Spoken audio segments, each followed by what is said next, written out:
general. Este, un placer tenerlo aquí en el estudio. Eh, yo estuve activo durante el tiempo en que usted tomó la figura del mando único aquí en el estado de Baja California. Igual, pues en la segunda zona, en su tiempo que operó. Me tocó ver cómo pasamos como ciudadanos tijuanenses de tener convoys armados de delincuentes a mediodía atravesando la zona Río de Tijuana, a ver cómo se escondían y cómo huían de la ciudad porque decían que Tijuana ya era muy peligroso para, estar presentes en ella por muchos de los labores que usted directamente estuvo involucrados con ellos. Eh, pero antes de hablar de esos temas, un poquito sobre usted, este, de dónde surge, de dónde sale usted? De qué estado de la república sale usted?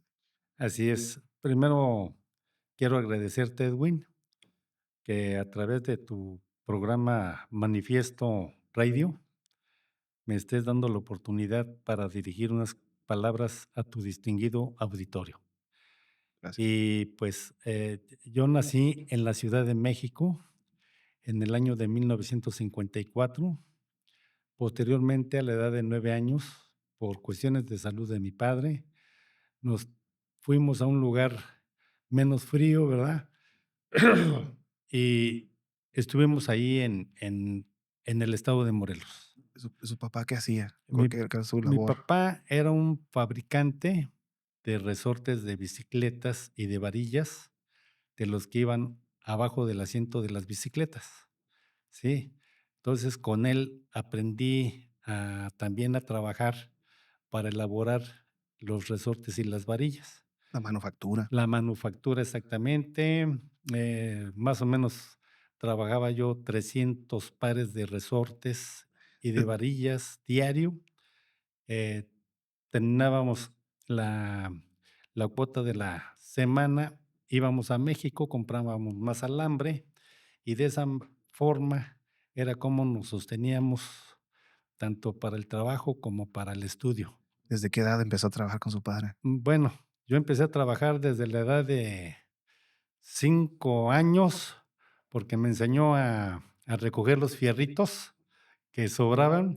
Después ya venía el señor de los, de la venta de fierros viejos, Ujú. y yo ya tenía mi botecito de chocomil, llenos de todas las obras de fierros, y se los vendía, y ya con eso yo ya tenía eh, Ya tenía el domingo. ya tenía mi domingo, sí, así es. ¿Hermanos? ¿Hermanas? Tengo, 3 hermanos, uno ya falleció y 2 hermanas, ¿sí? Fami Conmigo son 6. familia grande. Así es, así es. En estos tiempos que usted estaba trabajando con su padre, dice que se movieron por el clima. Sí, sí, mi padre estaba más acostumbrado a un clima, cálido, y la Ciudad de México en aquel entonces era muy frío, le dolían, tenía reumatismo, ¿verdad?, en las piernas, entonces nos fuimos al estado de Morelos, donde es un clima más bondadoso, más cálido, está a 1000 metros sobre el nivel del mar, y pues eso le alivió mucho el dolor que padecía. El crecer en un ambiente familiar así, donde desde una muy temprana edad está ayudando a su padre a llevar el pan de cada día a la mesa, eh, creciendo en ese ambiente, la estructura, era recto su padre, Sí, o había momentos de irse a la no, loquera de niño. fíjate que mi padre fue una persona muy alegre, trabajando el resorte y la varilla cantábamos, sí, el hijo desobediente, la cárcel de Cananea, y en fin, muchas músicas rancheras que realmente, pues, nos divertíamos trabajando. Una persona muy noble, ¿sí? Le gustaba ayudar a las personas, yo creo que de ahí saqué yo algo.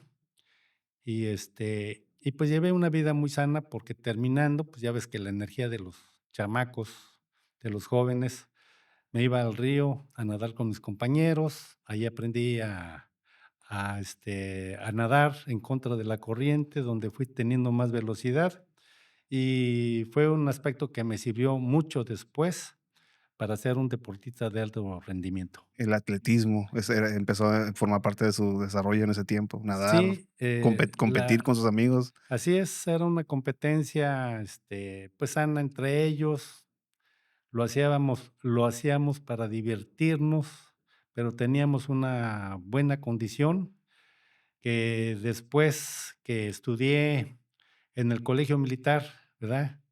Incrementé la técnica de la natación, del atletismo, y eso me sirvió para después yo fuera un deportista de alto rendimiento. ¿De dónde salió esa inquietud sobre el ejército, meterse al colegio militar? ¿Dónde lo estaba viendo? ¿Quién fue el ejemplo? Sí, ¿Su padre eh, no fue militar? ¿Dónde vio eso por primera vez? bueno, mi abuelo materno, con mi mamá y mi papá, cuando eran los desfiles del 16 de septiembre, del 20 de noviembre, donde participaban las Fuerzas Armadas, mi mamá se emocionaba mucho cuando pasaban los cadetes del heroico colegio militar y los cadetes de la naval y las enfermeras militares.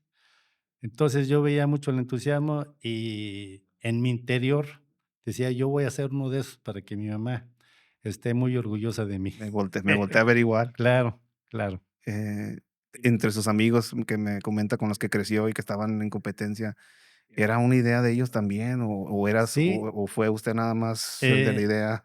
efectivamente, fuimos 4 compañeros a hacer el examen del colegio militar y solamente entramos 2. Cuando hice el examen del colegio militar, para gente que en ese tiempo a lo mejor no, ¿qué involucraba ese examen? ¿Qué es lo que tenían que hacer ustedes para poder pasar ese examen? Sí, pues involucraba el examen médico, el psicológico, el de conocimientos y el físico también. Altura era un factor, si estabas muy chaparrito no entrabas. Condición, La edad mínima era de unos 63, para correr 100 metros teníamos que hacer un tiempo, pasábamos la escalera del equilibrio, brincábamos del trampolín de 5 metros, nadábamos 25 metros. Todavía me acuerdo en qué consistía todos esos exámenes físicos.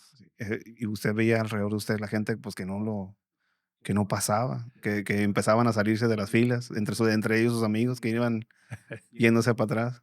Eh, pues, lo que veía que todos tenían una gran voluntad de pasar el examen, incluso había compañeros que no sabían nadar, pero que se aventaban, que nunca habían brincado de un trampolín de 5 metros, pero que lo hacían. O sea, eso manifestaba sus grandes deseos para entrar al colegio militar. Entre ellos, o sea, usted describe ver a su madre sintiéndose cierto orgullo viendo a los uniformados marchar en esos días festivos. Eh, en usted, ¿era el don de quería servir a la nación, quería hacer algo para cambiar las cosas? ¿Cuál era la motivación Sí, ya estando ahí adentro? bueno, efectivamente, mi mamá también tuvo una participación en mi formación. Ella era una persona con una cultura bastante elevada, le encantaba, leer libros, era una erudita en historia, tanto de México como en historia universal, y la forma como me comentaba, todos los episodios históricos, pues, era de una manera bastante amena. Me gustaba escucharla y, pues, me ponía a estudiar con ella y sacaba buenas calificaciones, y esa formación me permitió a mí, también pasar el examen, de conocimientos del colegio militar. Este, Usted está atravesando esta selección donde algunos amigos ya no pasan, usted pasa. Eh, el colegio militar en ese tiempo, porque me imagino que en esencia sigue siendo lo mismo, pero en otras partes ha cambiado. La dureza, la dureza que por la cual tienen que atravesar, pues, los novatos, los que van entrando nuevos, Sí, así es. Primeramente la disciplina, donde te tienes que levantar todos los días a las 6 de la mañana, Tienes 3, 4 minutos para tender tu cama, para vestirte, para armarte, para salir, formar, pasar lista, salir corriendo para hacer honores a la bandera. Entonces, es una serie de programas, de actividades bastantes activas y que al principio, pues, uno sufre por ese cambio drástico de la vida civil a la vida militar. Pero, te vas sintiendo orgulloso, vas sintiendo, los valores cívicos todos los días, ¿sí? Em, los niños héroes, ¿verdad? Los enuncian, murió por la patria, y luego, eh, honor, lealtad y patriotismo, todos los días los enunciamos, nos lo comentan. Entonces, cuando terminé el colegio militar, yo ya me sentía niño héroe. Sí, Ya estaba así es. entregado Ya estaba al ideal. entregado completamente, bajo todos esos valores, la disciplina. Tuve buenos maestros, tanto militares como civiles. Alguno de ellos que se acuerde de él específicamente, esos maestros que dice, porque muchas veces escuchamos a personas mencionar maestros o guías, o mentores. Sí, había mi teniente coronel Galván Galván, que después fue secretario de la Defensa Nacional. Era una persona bastante erudita en la historia del arte militar, que a mí me gustaba mucho, y pues era una persona que bastante instruida, un buen profesor, que fue un ejemplo para mí para superarme posteriormente. El arte militar. Y después, obviamente, vamos a hablar de esa aplicación que después le tocó a usted adoptar. Eh, Cuando se refiere al arte militar, para la gente que no como conozca sobre el tema, ¿qué le presentó el arte de la guerra? ¿Qué es lo que le presentaba a él en cuanto a aprendizaje en ese tiempo formativo de usted que, pues, ahora sí que después lo llevó a poner en Sí. práctica? ¿Qué específicamente, qué es lo que le estaba presentando a usted? Bueno, primeramente, son ciertos episodios que sucedieron en donde se aplicó el arte militar, ¿verdad? Donde con pocos efectivos se podría tener éxito, se podía ganar, ¿verdad? En una batalla. Y en este sentido, pues, nos empiezan a ilustrar, por ejemplo, la batalla de Celaya, donde hubo la confrontación entre Pancho Villa y Álvaro Obregón. Álvaro Obregón llevó a cabo la organización del terreno con asesores militares alemanes, ¿verdad? Y Pancho Villa, pues estaba acostumbrado a sus cargas de caballería con sus dorados de Villa. Y el general Felipe Ángeles, que era el asesor de Pancho Villa, pues le dijo que no hiciera frente en ese terreno. Desafortunadamente no lo escuchó y perdió la batalla Pancho Villa, ¿no? Por porque precisamente organizaron el terreno, hicieron hoyos, los caballos se fueron cayendo antes de que llegaran a combatir, y pues realmente fue una, derrota completa. Pero la batalla de Celaya no nada más es por ser una batalla donde se perdió por parte de Pancho Villa, sino que también da el rumbo de la Revolución Mexicana, ¿sí? A partir de ahí, el rumbo que venía siendo una revolución social se convierte en una revolución política, donde solamente Venustiano Carranza, que ya había sido gobernador de Coahuila en tiempos de Porfirio Díaz, pues solamente le adiciona el artículo tercero, el 27 y 123 a la Constitución Política de los Estados Unidos Mexicanos, y con eso ya las banderas ya están integradas y ya desaparece las inconformidades por parte de Emiliano Zapata y de toda la convención, y triunfa el constitucionalismo, ¿sí? Y de ahí ya, el general Álvaro Obregón y Venustiano Carranza son los que empiezan a tener el manejo de los destinos del país. el el el tener algo bélico convirtiéndose en algo político, y cómo llegamos a eso con cualquier conflicto. Ahorita, de cierta manera, estamos pasando de un conflicto a una nueva manera de hacer política, ¿no? Pues, fascinante. Este, el tomas estas lecciones, tomas esta inspiración de tu madre que te empujó a esto, la formación y disciplina que con tu padre aprendiste trabajando de una muy temprana edad.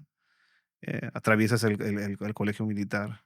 eh, ¿Cuál fue su primer destacamento? ¿Dónde lo mandaron para, Sí, para empezar su carrera? bueno, el primer destino fue el octavo Regimiento de Caballería, que en aquel entonces estaba en Zamora, Michoacán.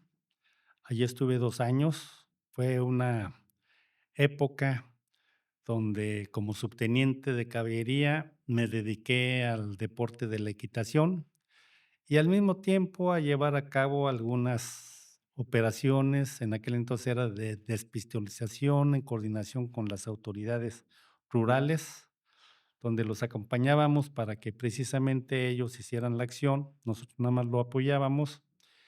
Y pues eso me enseñó a conocer, Michoacán en aquel entonces. La acción de Despistolización. andaba la gente La con la gente andaba pistola armada. armada, sí, civil, Era como una cultura que había en era ese una espacio y cultura, así es, en donde caminaban con la pistola, y también había algunos enfrentamientos entre ellos, que por eso nos solicitaban la presencia militar para apoyarlos. ¿en qué año se fue esto?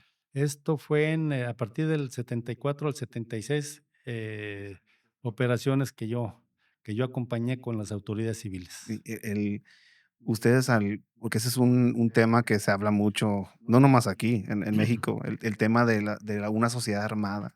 Y igual se habla en Estados Unidos, que ya podemos ver cómo les va a ellos con este tema. Usted, al participar en estos primeros encuentros con una población armada, ¿no? Imagino que si le estaban desarmando era porque andaban en algo, ¿no? Sí. Eh, ¿Qué diferencia o qué cambios notó usted estando como un nuevo oficial del ejército, acompañando a esas autoridades civiles, eh, desarmando a la población de esa manera? ¿Había inconformidad de ellos hacia ustedes o, o había conflicto, había repudio, había, oh, gracias por hacer esto? ¿Cuál era la actitud de la sociedad en ese Sí, tiempo? pues, no era ningún problema llevar a cabo el desarme, porque la gente sabía que no podía estar armado deambulando en la calle pública. Sabían que constituía un delito y, en este sentido, cuando los descubríamos, no ponían ninguna resistencia. Simple y llanamente era la cultura de la población rural, ¿verdad? De andarse paseando con la pistola para sentirse, me imagino que más hombres o no sé, sí, ¿Qué pistolas eran? ¿Qué armas traían de estos? todo tipo, pistolas calibre de 380, 38 Super, 45, Que es sí, como la clásica de la cultura mexicana, así quieren traer es, su, sí, 45 Gold Cup, ¿no? ándale, Esa es la así la es. codiciada. Entonces, pues, pero era la cultura de aquel entonces, principalmente en Michoacán, porque había mucha gente que iba a Estados Unidos a trabajar y cuando regresaban, ¿verdad? Traían su pistola, entonces teníamos que hacer ese tipo de actividades, pero no había violencia como la que ahora estamos sufriendo. Eran eran como un símbolo de riqueza, a lo mejor, o de estatus en ese De tiempo, estatus, así en ese es, tiempo, así es. I wanted to take this opportunity to thank each and every one of our Patreon members for their generous support. It's the only way we can bring some of these amazing people behind the microphone and have some of these amazing Midnight of the Soul conversations for you guys. If you're not already a part of the Patreon community, please consider joining us. We have our giant online training catalog for you guys to have access to, as well as some exclusive Sneak Reaper Industries merch drops for you guys at the dead drop tier. I would also like to thank the company Sneak Reaper Industries, one of our main supporters and a company that provides some of the most amazing urban wear, survival specific, and cutlery out there. Your support not only makes this show possible, but also supports some of the charities that we run, including the Fighter's Kitchen out of Puerto Escondido, where we're supporting some up-and-coming fighters under the tutelage of Eddie Farrell. Thank you for your support, and again, please consider joining us on the Patreon. And now back to the show. Es un lugar muy interesante, especialmente ahorita, ¿no? Con la violencia que hay, que estamos viviendo ahorita en esa parte del país. Esa experiencia que tuvo en ese momento, como una experiencia inicial, interactuando con la ciudadanía de una manera militar, como militares en México, por lo menos la percepción de la ciudadanía, ven a los militares saliéndose de los cuarteles con el tiempo de Calderón, pero los militares siempre han estado fuera de los cuarteles de cierta manera, ¿no? Así es, Coadyuvando a las autoridades civiles. así es. Eh, en su opinión, y siendo que usted tuvo esa interacción ayudando a autoridades locales que obviamente no iban a poder ir dame la arma, ¿no? Porque tenían que tener una representación del gobierno federal con Así es, ellos, ¿no? Que sí, eran en, claro. en este aspecto eran ustedes. La llamada militarización que se habla tanto ahorita como un fenómeno nuevo, ¿es algo nuevo? ¿Es algo que desde ese tiempo ya Eh, estaba ocurriendo de cierta manera? no, fíjate que le están dando un sentido equivocado a la militarización. Para mí, la militarización es la aplicación de los valores cívicos y morales como la disciplina, el honor, la lealtad, el patriotismo, la integridad, la honestidad, el espíritu de sacrificio. Esos son principios que no solamente se dan dentro de las Fuerzas Armadas, sino que también deberían darse dentro de todas las autoridades de seguridad pública de los 3 niveles de gobierno, y tú sabes, hay escuelas militarizadas que independientemente de los estudios que están realizando, ahí se les inculca también este tipo de valores. Entonces, el término militarización yo no lo concibo así, porque son valores que yo creo que en estas fechas mucho necesita el país. Claro, el Así es. el, este, el el estar el ser militar en México y lo que representa. Yo crecí con mi papá hizo su servicio militar, yo Sí, hice el servicio militar también, tenía mis greñas largas y me tocó vamos, se fue el pelo, ¿no? sí, Este, y después me tocó pasar por una academia militarizada con todos mis instructores eran del ejército. Em, cuando vemos la percepción de la ciudadanía hacia el ejército, en ciertas partes del país se tratan diferente. Eh, ¿Usted cómo percibe el trato hacia o cómo la gente ve al ejército, sí, especialmente después de haber pasado por ya casi 3 décadas de conflicto, sí. de cierto conflicto donde han participado las Fuerzas Armadas? ¿Usted ve que ha decaído la figura del ejército o qué ha pasado con esa percepción? Bueno, mira, conforme fui ascendiendo, fue pasando el tiempo dentro del ejército, fui teniendo más estudios, ¿sí? Que la propia institución me fue dando. De esa manera fui licenciado en administración militar, ¿verdad? Y diplomado de Estado Mayor. Después hice la maestría de administración militar para la seguridad y defensa nacionales. Y también me dieron la oportunidad de estudiar fuera, ¿verdad? En una maestría de administración pública, igualmente un diplomado de alta de dirección de entidades públicas y últimamente me dieron el doctorado honoris causa por la Cumbre Mundial del Conocimiento. Entonces, en este sentido, mi formación académica, me considero una persona con suerte, ¿verdad? Por haber tenido la oportunidad de estudiar todos estos niveles. Y eso me da a mí, me hace tener una reflexión de que a partir del gobierno de Lázaro Cárdenas, donde separa precisamente a la institución militar de los partidos políticos, ¿sí? En aquel entonces era el Partido Auténtico de la Revolución Mexicana, ¿verdad? Que después se convirtió en PRI. Entonces, a partir de esa disposición del gobierno, empezamos nosotros la profesionalización del ejército mexicano. Esto nos hace ver que la política, pues, es el arte de gobernar para satisfacer las necesidades de vida de la ciudadanía, principalmente en seguridad, en bienestar social, y que a nivel internacional, pues, tengamos una imagen de respeto, de consideración, eh, cuestión que en aquellos tiempos México era respetado principalmente en América Central, en América del Sur y también en Europa. Si lo contrastamos ahora, vemos que la imagen de nuestro país, pues, ha disminuido, ¿verdad? Por ciertos criterios que yo creo que son Claro, bastante cuestionables, y que la mayor parte de la opinión internacional, pues, también está muy dividida, claro, ¿sí?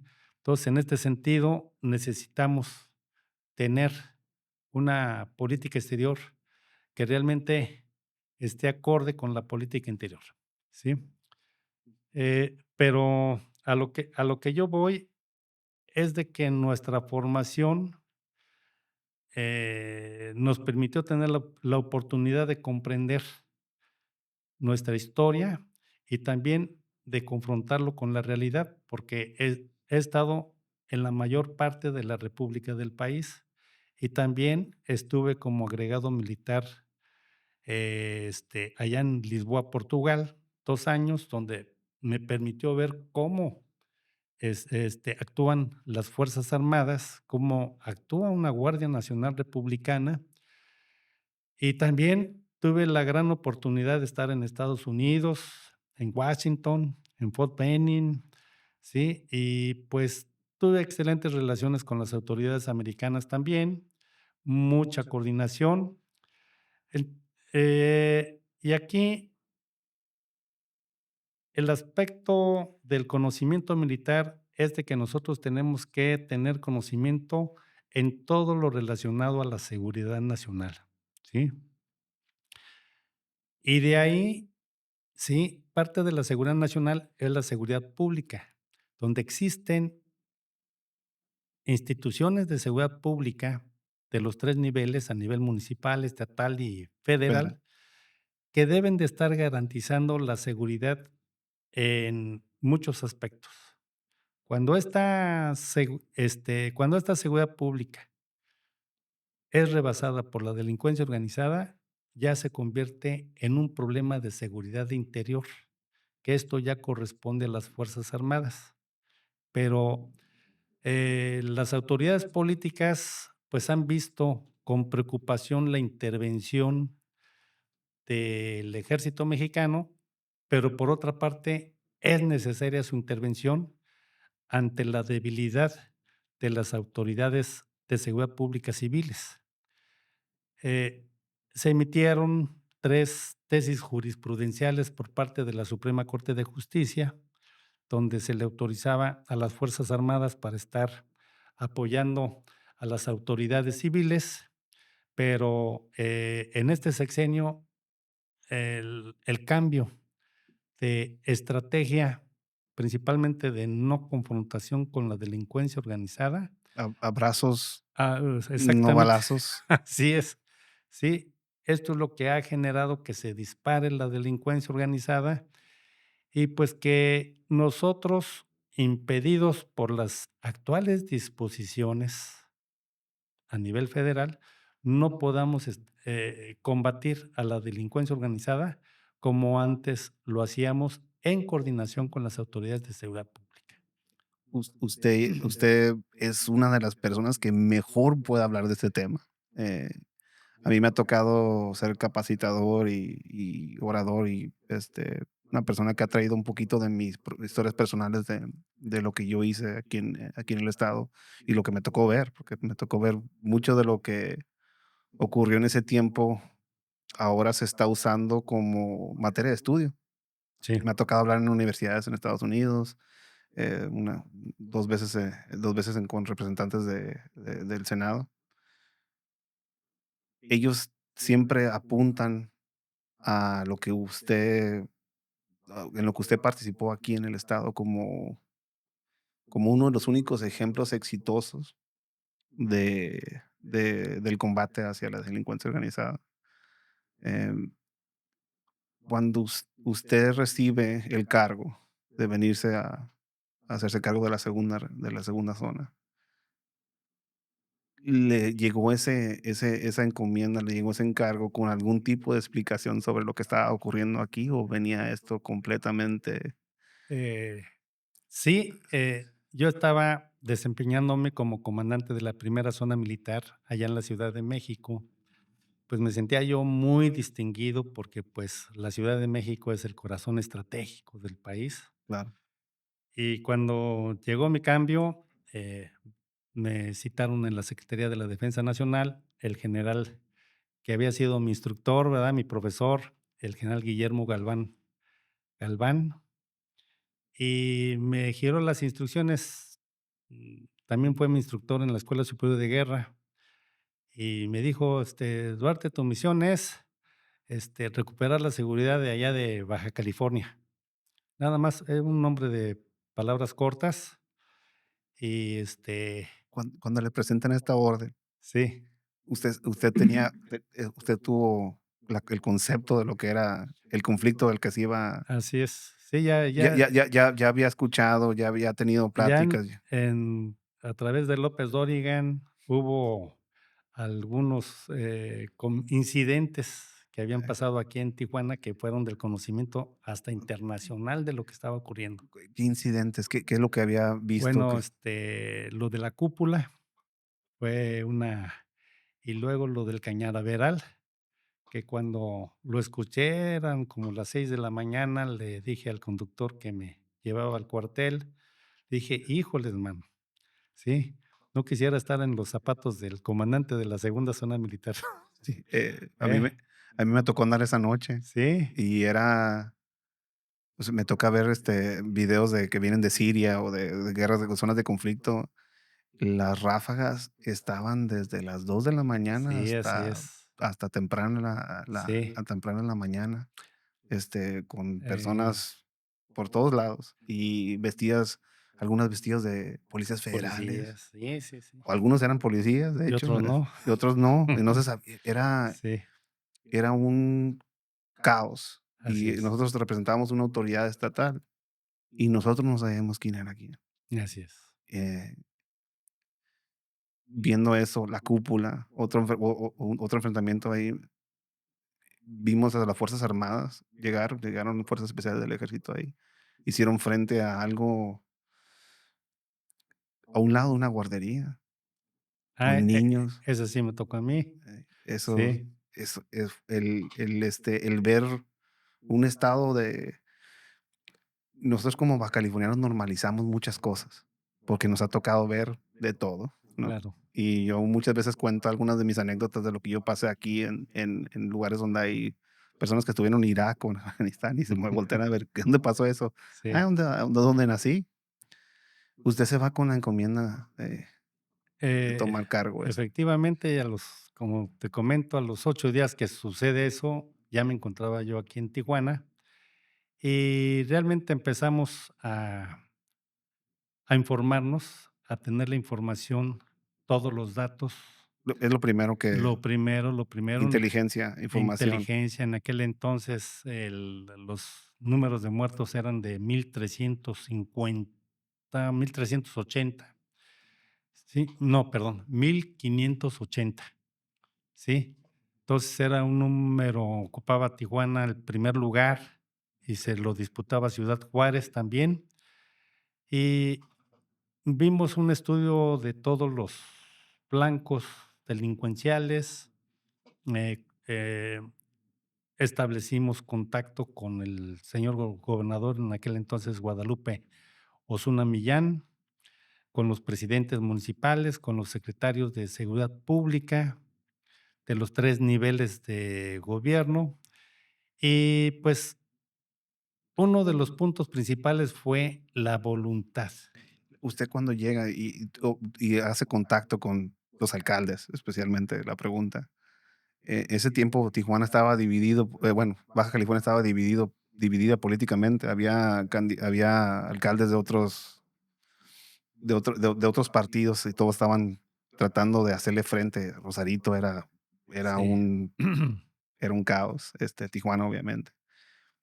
Usted, cuando empieza a hacer contacto con todos los representantes de los diferentes órdenes de gobierno, ¿usted nota conflicto entre ellos mismos? Que no querían participar, miedo. Eh, a mí me ayudó mucho el gobernador, Guadalupe Osuna Millán, porque tenía más contacto con ellos, los conocía a todos en la política, ¿verdad?